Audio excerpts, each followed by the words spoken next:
안녕하세요. 오늘도 사연살롱을 찾아주셔서 감사합니다. 80이 넘은 친정엄마와 함께 살고 있는 여성이에요. 환갑이 넘은 제가 80 넘은 엄마를 모시고 산다고 하면 사람들이 다들 놀래요.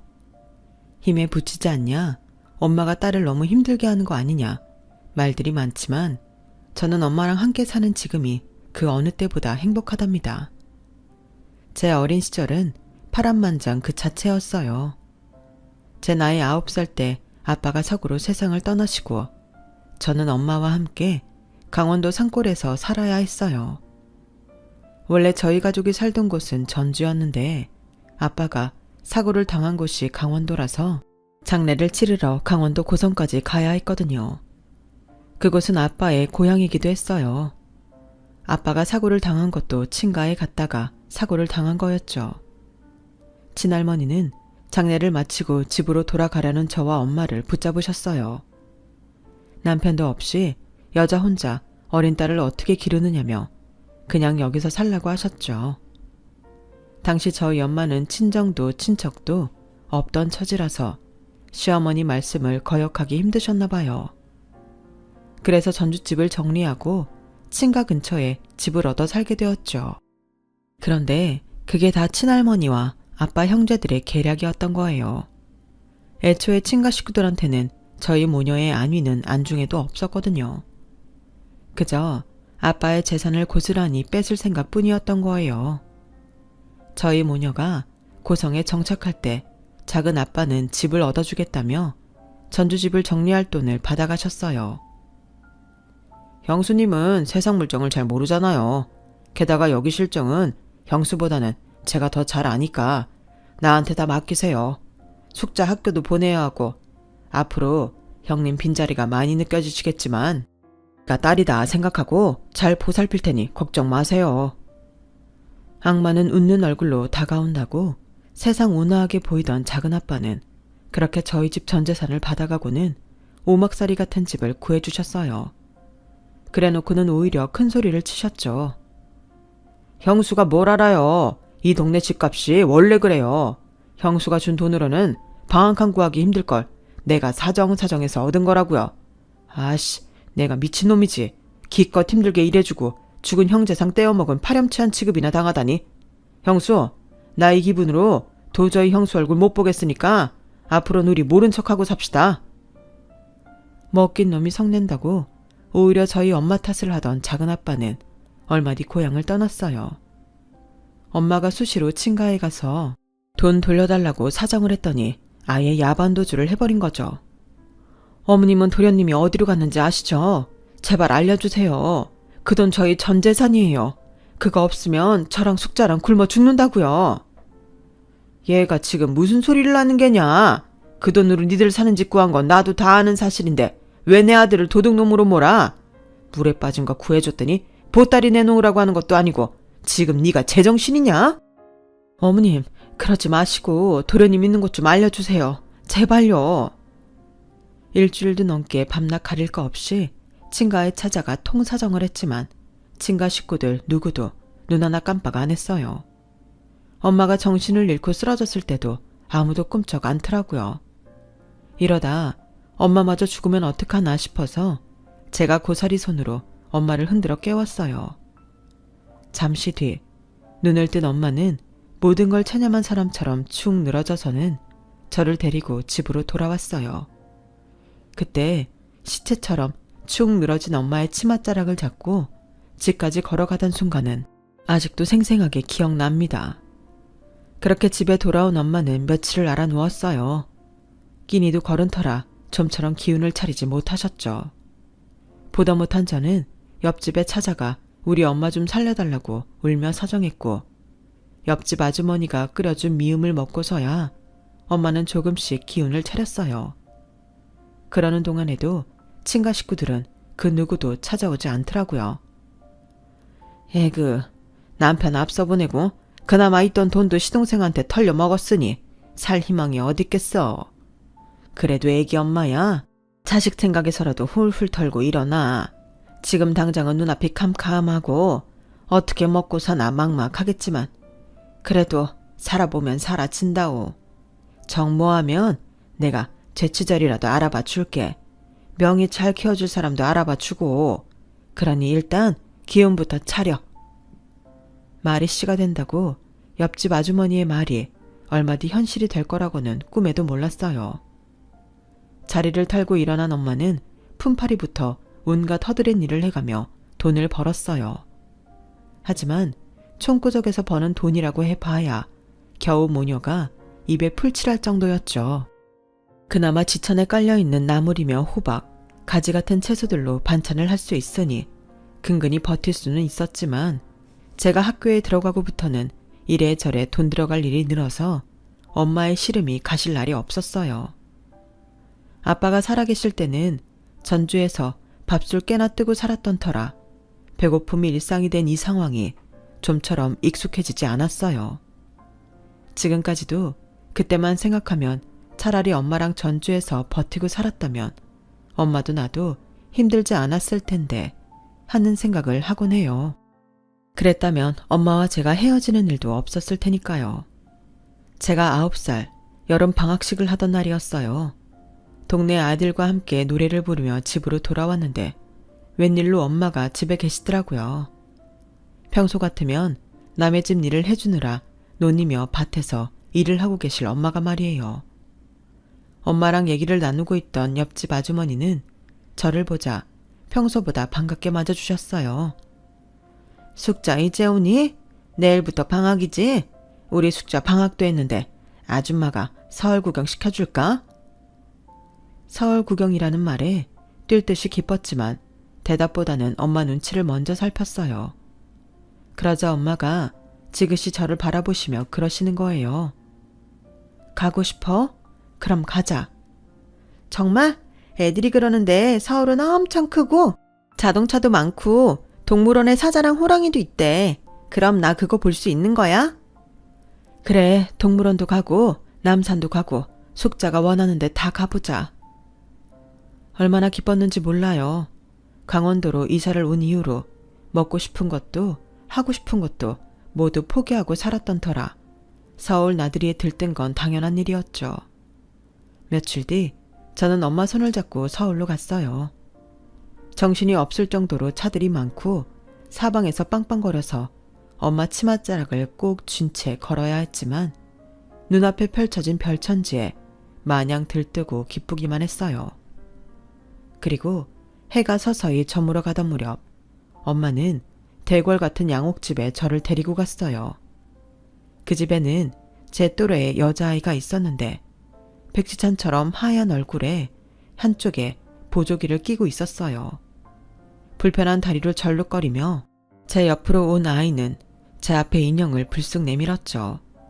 그러자 그 집 아주머니가 그러시더라고요. 명희야, 숙자가 마음에 드니? 같이 놀고 싶어? 그러자 여자아이가 고개를 끄덕였어요.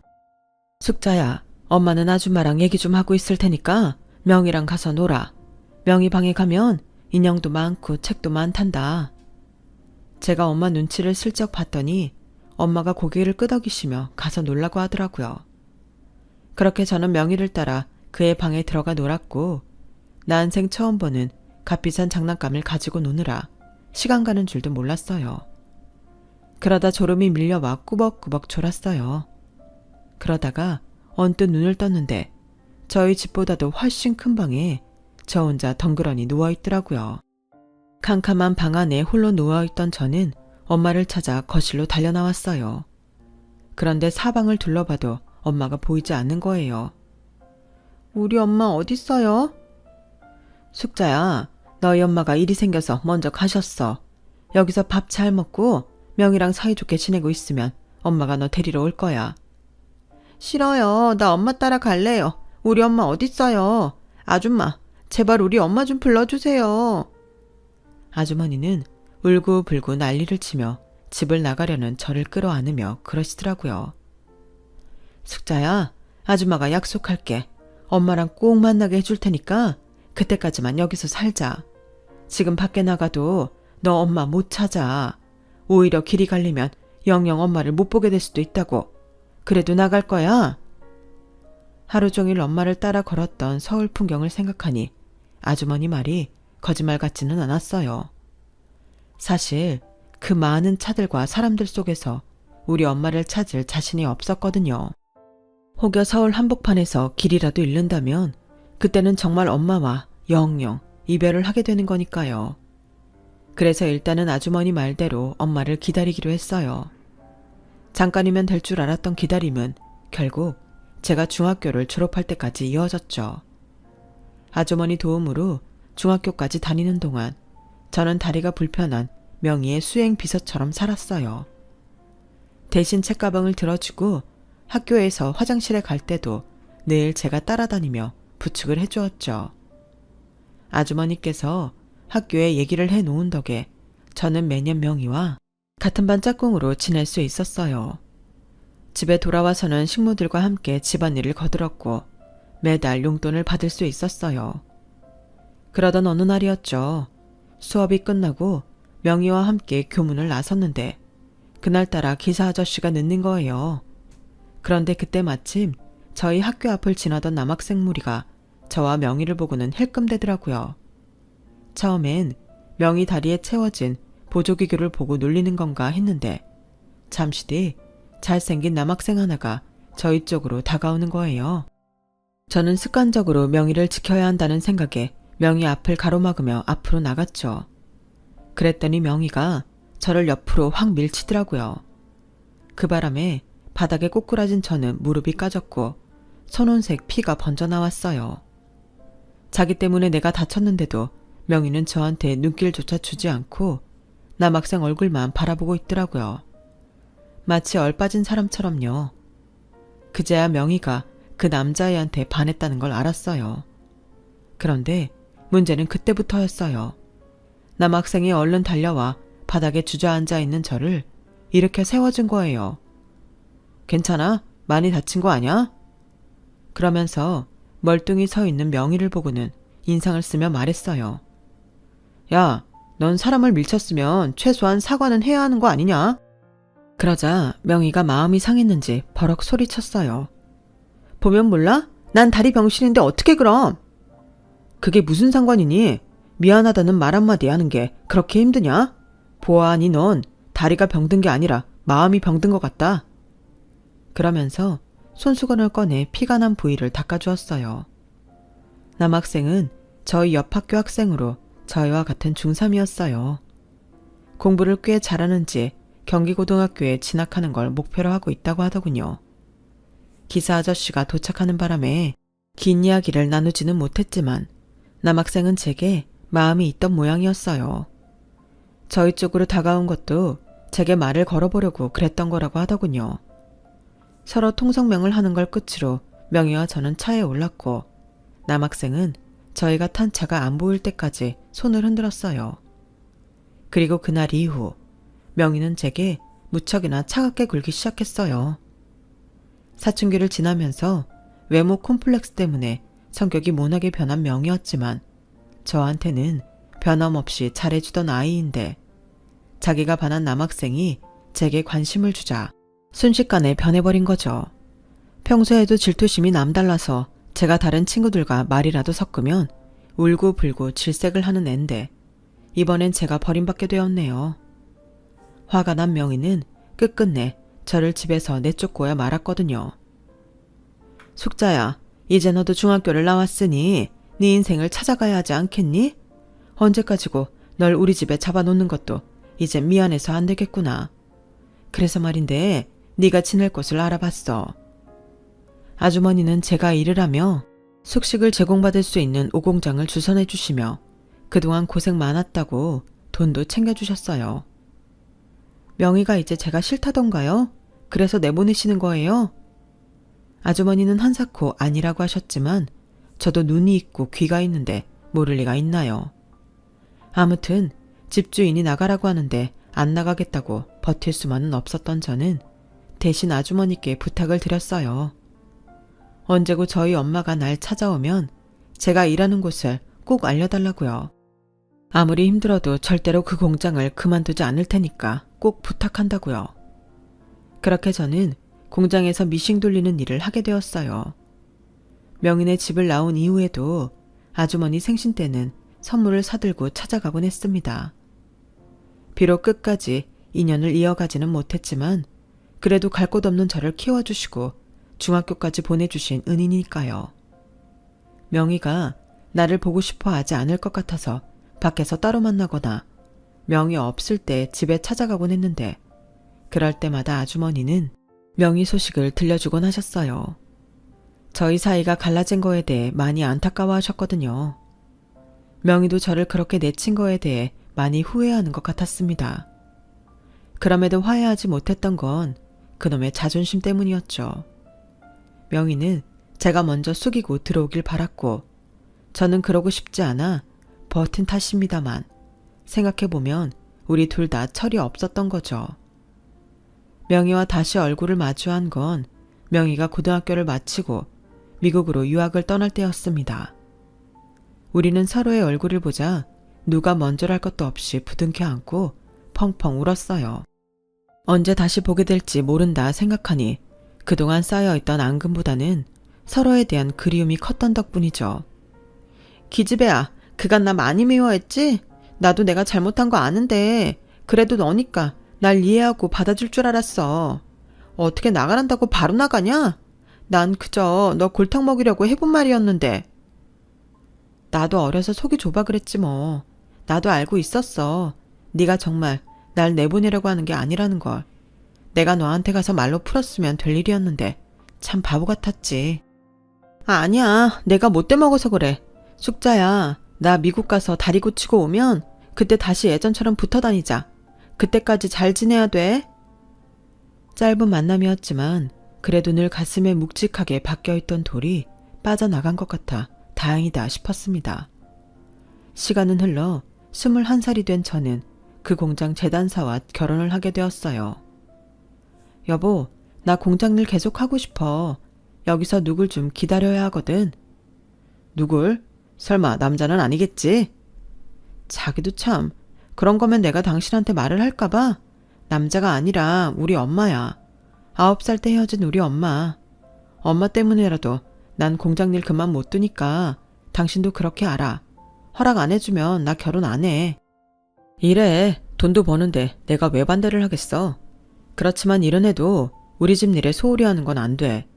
돈으로 장남 노릇은 못해도 성의로는 제대로 장남 노릇하고 살 생각이니까. 남편은 7남매 중에 장남으로 형제들 중 유일하게 서울에 올라와 있었어요. 그렇다 보니 시동생이고 시누이고 심지어 사돈의 팔촌까지 서울에 볼 일이 생기면 다들 우리 신혼집에 드나들곤 했죠. 고작 두 사람이 누우면 딱 맞을 사글세 단칸방에서 그 많은 손님을 치렀던 걸 생각하니 새삼 제 자신이 기특하고 안 됐다는 생각이 듭니다. 한겨울엔 그래도 서로의 온기가 도움이 되기도 했지만 삼복더위에는 지금처럼 에어컨도 없던 터라 정말 죽을 맛이더라고요. 하루 종일 공장에서 미싱을 돌리느라 파김치가 된 몸으로도 우리 집에 불청객처럼 찾아든 시댁 식구들 밥까지 차려 먹이려니 여간 피곤한 게 아니었어요. 우리 부부만 있을 때는 김치찌개 하나만 끓여도 군말 없이 해결이 될 일이었지만 시댁 식구들한테는 그런 게 안 통했어요. 한 번은 시동생이 집에 왔는데 하필 그날따라 집에 찬거리가 없어서 저녁 한 끼만 있는 반찬에 먹자고 했어요. 너무 늦어서 시장도 문을 닫은 터라 어쩔 수 없었으니까요. 그런데 시댁에 내려가 어머님께 뭐라고 했는지 어머님이 대파며 호박, 가지, 말린 생선까지 바리바리 싸들고 저희 집으로 오셨지 뭐예요. 아무리 보고 배운 게 없어도 그렇지 하루 종일 일하고 온 남편 상에 쉬어 빠진 김치 쪼가리에 말라 비틀어진 무말랭이가 말이 되냐? 그걸 먹고 어디 힘이나 나겠어? 난 이날 이때까지 층층 시야에 애들을 7이나 낳아 길렀지만 국이며 찌개 없이 밥상 차린 적은 한 번도 없다. 어머님, 항상 그런 건 아니에요. 그때는 공장 야근이 겹쳐서 장을 못 봐 그런 거지만 평소엔 제대로 챙기고 있어요. 너 지금 밖에서 일 좀 한다고 시애미 앞에서 유세 떠는 거냐? 그렇게 따지면 나도 논이며 밭일이며 새벽부터 늦은 밤까지 눈코 뜰 새 없이 일하고 사는데 왜 너만 거지새끼 동양밥그릇 같은 밥상을 차리냔 말이다. 이게 다 근본 없는 집안에서 자라서 그런 거 아니드냐? 왜? 내 말이 틀렸냐? 그놈의 근본 어머님이 툭 하면 내뱉는 그 말은 나이성 칼보다도 날카롭게 내 가슴을 찔러댔어요. 그렇다고 반박할 말도 없었죠. 그 다음에 이어질 말을 불보듯 뻔히 아니까요. 세상에, 나는 일 날 때까지 자식 새끼들 키우느라 허리가 휘면서도 내 새끼 버릴 생각은 추호도 해본 적이 없다. 내가 죽으면 죽었지 생때 같은 내 새끼를 어떻게 버려.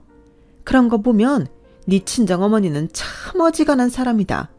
지 새끼를 버리고 어떻게 밥을 먹고 잠을 자고 사는지 원.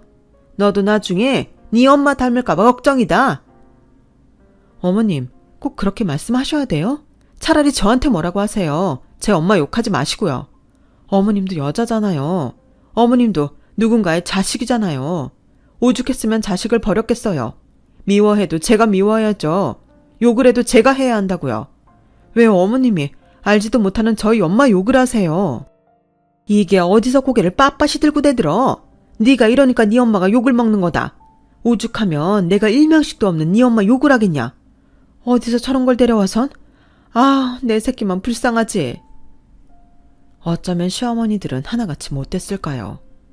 자기 자식들한테는 한없이 온화하면서 왜 남의 자식한테는 그렇게 표독스럽냐고요. 저희 결혼할 때 숟가락 하나 보태준 것도 없으면서 저희 집에 군 식구 딸려 보내는 건 물론이고 시동생들 학비 내야 된다고 제 월급 내놓으라는 말을 어쩌면 그렇게 당연하게도 하는 건지 모르긴 해도 내 친정 부모가 제 남편한테 똑같이 그랬다면 당장 헤어지라고 난리쳤을 겁니다. 당신도 한때는 누군가의 며느리였고 시집살이에 눈물 흘려 봤을 텐데도 어쩌면 그리 며느리 마음을 몰라주는지 야속하게 그지없었어요. 공장일 하랴 시어머니와 시누이 시동생한테 시달리랴 몸도 마음도 멀쩡할 날이 없던 저는 날이 갈수록 살이 쭉쭉 빠졌어요. 그래서 제가 임신을 한 사실도 너무 늦게 알게 되었죠. 제가 원래 생리불순이 심해서 자주 거르곤 하는데 그 바람에 임신 7개월이 다 되어서야 알게 되었지 뭐예요. 아유, 미련한 년. 애미가 돼서는 뱃속에 새끼가 들어선 것도 몰랐다냐? 도대체 너는 제대로 하는 게 뭐가 있냐? 어쩌면 하나부터 10까지 내가 가르쳐야 되느냔 말이야. 너 그러다가 내 손주 잘못되기라도 했으면 그땐 어쩔 거냐? 미련해도 어쩌면 그렇게 미련할까? 제 임신 소식을 들은 시어머니는 축하한다는 말도 없이 저를 꾸중하셨어요. 남들처럼 시부모에 시동생들까지 줄줄이 데리고 사는 것도 아니고 딸랑 지들 둘이 세상 편하게 살면서 뭐가 그리 불만은 많은지 어떻게 된 게 너는 볼 때마다 우거지상이냐. 네가 이러니 내 아들 일이 잘 될 턱이 있어? 복이 들어오다가도 도로 나가겠다. 에휴, 암튼 애 잘못되지 않게 몸간수나 잘해라. 배 나온 모양을 보니 딱 봐도 아들인 것 같으니 귀하게 보살펴. 아이가 태어나기도 전부터 아들 타령을 하는 시어머니를 보니 조금 겁도 났어요. 이러다가 딸이라도 나오면 그땐 실망이 이만저만이 아니실 것 같았거든요. 그리고 그 걱정은 현실이 되고 말았어요. 아유, 세상에, 뭐가 급하다고 달고 나와야 될 거 빼놓고 나왔더냐? 이걸 도로 뱃속으로 집어넣을 수도 없고? 아유, 팔자야. 남들은 첫 딸은 살림 미천이라고도 한다는데 저희 시어머니한테는 씨알도 안 먹히는 소리였어요. 시어머니는 갓 태어난 제 딸아이를 인상 쓰고 내려다보며 저주 섞인 말만 퍼부으셨거든요. 이걸 어디다 써먹어? 밥이나 축내지. 뭐하러 태어나서 내 아들 어깨만 무겁게 하는 건지 원. 넌 뭘 잘했다고 자리 보전하고 앉았냐? 나 때는 밭일하다 와서 애 낳고 다음날 바로 밭에 나갔다. 아들을 줄줄이 낳은 나도 그렇게 살았는데 쓸데없는 계집애 하나 낳고 뭔 유세야. 30분 넘게 서슬퍼런 독설만 퍼부어대는 어머님 때문에 결국 저는 눈물을 쏟고 말았어요. 그걸 본 남편이 참다 못해 한마디 거들었죠. 어머니, 그만 좀 하세요. 이 사람 애 낳은 지 고작 하루 됐어요. 제발 산후조리하는 동안만이라도 쉬게 해주시라고요. 너 지금 네 옆에 내 편 드느라 이 애미한테 성내는 거냐? 아유, 내가 얼른 죽어야지. 이 꼴을 보려고 그 고생을 하고 살았나.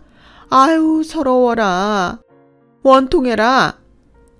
결국 시어머니는 출산한 지 하루 된 제 앞에서 대성통곡을 하셨어요. 정말 울고 싶은 게 누군데 그 난리를 치고 난 어머님은 그래도 저 먹을 미역국은 끓여주셨어요. 살짝 선잠이 들었었는데 남편이 미역국 끓이라고 소고기를 잔뜩 사다가 어머님께 드리더라고요. 소고기를 본 어머님이 깜짝 놀라시며 뭔 돈으로 이렇게 많이 사왔냐고 핀잔을 주셨더니 남편이 그러는 거예요. 괜히 아낀다고 남기지 말고 고기 듬뿍 넣고 끓이라고요. 애 낳느라 고생했는데 잘 먹여야 한다나요? 그 말을 듣는데 그래도 내 남편밖에 없다 싶더군요. 1시간쯤 지났으려나요? 어머님이 상을 들고 방으로 들어오셨어요. 비록 제 마음은 아프게 하셨지만 그래도 친정이 없는 저를 위해 미역국까지 끓여주시니 감사하더라고요. 그래서 몇 번이나 감사 인사를 하고 국을 떴는데 이상하게 미역국에 들어있어야 할 고기가 안 보이는 거예요. 제가 분명히 남편이 미역국 끓이라고 국거리로 소고기를 사온 걸 들었는데 말이죠. 이상했지만 그땐 그저 국을 뜨다 보니 고기가 안 떠졌나 보다 생각하고 말았어요. 그런데 저녁 때 남편이 받은 미역국에는 거짓말 조금 보태서 미역보다 고기가 많이 들어있지 않겠어요? 이번엔 고기가 제법 떠졌나 보다 생각했습니다. 그런데 다음날 아침 역시나 제 미역국엔 고기가 한 점도 없는 거예요. 그리고 이번에도 일 마치고 밤에 돌아온 남편의 미역국에만 고기가 들어있더군요. 그제야 확실히 알았습니다. 어머님이 일부러 제 거에는 고기를 떠주지 않으셨다는 사실을요. 평소에 식탐이 없는 저였지만 그걸 보는데 어쩜 그리 서운하던지 눈물을 참느라 힘들었습니다. 친정 엄마만 있었더라면 내가 이런 서름은 안 당했을 텐데 고작 고기 몇 점에 날 버린 엄마까지 그리워지다니 내가 참 정에 굶주렸나 보다 생각했습니다. 어머님은 3일이나 제 산후조리를 돌봐주시고 시골집으로 내려가셨어요. 가시는 순간까지도 저를 원망하는 푸념을 잊지 않으셨죠. 아주 상전이 따로 없다. 어디 감히 며느리가 시애미가 갖다 바친 미역국을 떠먹어? 세상 말세다 말세야. 내 딸 먹을 미역국도 안 끓여본 내가 남의 딸한테 미역국까지 끓여다 바치고 아우 내 팔자야. 뭔 놈의 팔자가 이리 기구하다냐?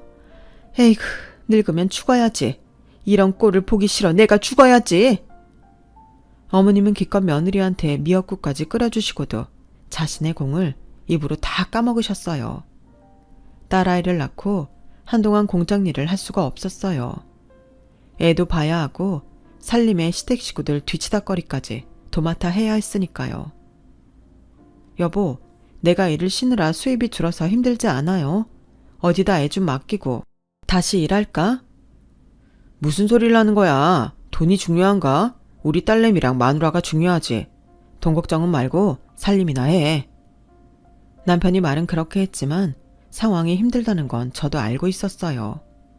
애만 아니면 당장이라도 나가 일을 하고 싶은 심정이었죠. 제가 할 수 있는 건 어떻게든 남편 월급으로 알뜰하게 살아내는 것뿐이었어요. 틈틈이 집에서 부업도 해가며 정신없이 살다 보니 어느덧 딸아이가 7살이 되었고 그 즈음 명인의 아주머니한테 연락이 왔어요. 미국으로 치료를 병행한 유학을 떠났던 명희가 한국으로 돌아온다고요. 연락을 받고 며칠 뒤 아주머니 댁을 찾았던 저는 달라진 명희를 보고는 깜짝 놀랐습니다. 다리가 멀쩡해졌더라고요. 본인 말로는 아직 살짝 절기는 한다는데 제 눈에는 전혀 티가 나지 않았어요. 다리가 나아서 그런가 명희는 전보다 많이 쾌활해졌고 본디 착한 심성이 많이 드러나는 것 같았어요. 서로 살아온 얘기를 나누면서 그간 찝찝했던 앙금은 모두 말끔하게 풀었습니다. 명희는 다시 예전처럼 둘이 붙어 다니기를 원했지만 더 이상 그럴 수는 없었어요. 제게는 딸린 식구들도 있고 제가 감당해야 하는 일들만으로도 24시간이 모자랄 정도로 벅찼으니까요. 그저 가끔씩 너무 그리울 때 전화 통화나 하자고 했습니다. 언젠가 여유가 생기면 그때 여행도 다니자고 그러고요. 그러던 어느 날이었어요. 명희가 저희 집으로 찾아왔더라고요. 그리곤 다짜고짜 제 손을 붙잡으며 그러는 거예요. 숙자야, 너희 어머니 공장으로 찾아가셨지? 엄마 만난 거지? 이게 무슨 자다가 봉창 두드리는 소린가 싶어 멀뚱히 쳐다봤더니 엄마랑 내가 집 비운 사이에 너희 엄마가 집에 오셨다나 봐. 내가 그 소리 듣고 한 걸음에 달려왔다. 다행히 우리 집 일하는 애가 널 알잖니. 집단 애 너 위한다고 니네 공장을 알려뜨렸다나 봐. 엄마 만난 거 맞지? 아니, 못 만났어. 아직 안 왔어. 명희야, 정말 우리 엄마 맞대? 엄마가 날 찾아온다고 했대? 우리 엄마는 어떻대? 좋아 보인대? 아픈 데는 없어 보인대? 그동안 애써 마음속에서 지우고 살았던 엄마라는 단어가 되살아나자 걷잡을 수 없는 그리움이 몰려왔어요. 명희 품에 안겨서 한참을 울고 나서야 주소까지 알아가 놓고 왜 지금까지 날 찾아오지 않았나 궁금해지기 시작했어요. 명희는 저희 엄마가 형편이 많이 나아졌는지 행색도 좋아 보이고 있는 집 사모님 같더라는 자기 집 아이의 말을 전하면서 내일이라도 당장 찾아올지 모르니 기다려보라고 했어요. 저는 그 말만 믿고 다음 날 아침 일찍부터 애를 들쳐업고 제가 일하던 공장으로 갔어요. 하지만 끝끝내 엄마는 오지 않더라고요. 남편은 하루 종일 밥도 안 먹고 공장 앞에서 죽치고 있는 제게 엄마가 오면 알려줄 테니 집에 가 있으라고 했지만 이번엔 길이 엇갈리면 그땐 정말 끝이란 생각에 좀처럼 발길이 떨어지지 않았어요. 결국 남편 퇴근 시간까지 공장 앞에서 기다렸던 저는 무거운 발걸음을 돌리고 말았죠. 그 후로도 종종 저는 공장을 찾아갔지만 번번이 허탕을 치고 돌아와야 했어요. 주소도 알면서 엄마가 날 찾지 않는 건 날 만날 생각이 없어서 그런 게 아닐까. 그럼 왜 명인의 집까지 찾아갔던 걸까? 엄마는 대체 뭔 생각을 하는 걸까? 생각이 꼬리에 꼬리를 물고 늘어졌지만 답은 찾지 못했어요. 그렇게 한 달여가 지나고 나니 더는 헛된 기대를 하지 않게 되었어요. 엄마에 대한 기대를 접고 나니 공허한 기분이 들어 더 몸을 혹사하며 일을 했어요. 공장 일은 그만뒀지만 집으로 일감을 가져와 미싱을 돌리곤 했었는데 평소보다 일감을 늘리게 된 거죠. 적어도 미싱을 돌릴 때만큼은 잡생각이 없어져서 좋더라고요. 그만큼 돈도 많이 벌리고요. 잘 될 때는 공장에서 벌 때보다 수입이 좋았어요. 물론 돈을 많이 벌자면 자는 시간도 줄이고 일해야 했지만요. 우리 부부가 이렇게만 벌면 금방 월세집도 벗어날 수 있겠다 생각했던 그때 남편이 뜬금없이 독립을 하겠다지 뭐예요. 나 곧 독립하려고 마땅한 공장이 나와서 이참에 내 공장 차릴 생각이거든. 백날 남의 공장에서 일해봐야 돈을 모으기나 하겠어? 작아도 내 공장 차려서 하는 게 낫지. 우리가 무슨 돈이 있다고 공장을 차려요? 설사 차린다고 해도 거래처도 없이 무슨 수로? 걱정이 앞서는 저와는 달리 남편은 믿는 구석이 있는 사람처럼 느긋했어요. 이 사람아, 남자가 생각도 없이 칼을 뽑은 줄 알아? 내가 다 알아보고 할만하니까 하겠다는 거야. 당신은 그냥 나만 믿고 따라와. 잘못된다고 해도 나한테 기술이 있는데 저 자식 굶기기야 하겠어? 저한테는 말도 않고 이미 모든 준비를 끝낸 남편은 얼마 안가 공장을 열었어요. 그리고 걱정과 달리 공장은 순조롭게 운영이 되었고 하루가 다르게 저희 살림도 펴갔죠. 제 남편 일이 잘 풀리자 시어머니도 더는 제 딸을 계집애라고 구박하거나 저를 힘들게 하지 않으셨어요. 그렇다고 예뻐하시는 것도 아니었지만요. 그런데 다 좋은 일만 있었던 건 아니었어요. 남편이 공장을 시작하고부터는 시동생의 시누이, 남편의 친가 외가 사촌들까지 죄다 서울로 올라와 남편 공장에서 일을 하게 되었거든요. 그 바람에 저희 집은 큰 집으로 이사를 하게 되었어요. 식구들의 숙식을 담당해야 했으니까요. 매 끼니 식사와 빨래, 청소는 오롯이 제 몫이 되었죠. 공장 일을 할 때보다 더 강도 높은 노동에 시달렸지만 어머님은 늘 저를 집에서 놀고 먹는 식충이 취급을 하셨어요. 제가 뭘 어떻게 해도 어머님 눈에는 좋게는 안 보였을 거예요. 그렇게 10년이 지났고 남편의 공장이 잘 돌아간 덕분에 살림은 전보다 많이 여유로워졌지만 의외로 모은 돈은 없었어요. 죄다 시동생 시누이 학비며 결혼자금으로 야금야금 들어갔거든요.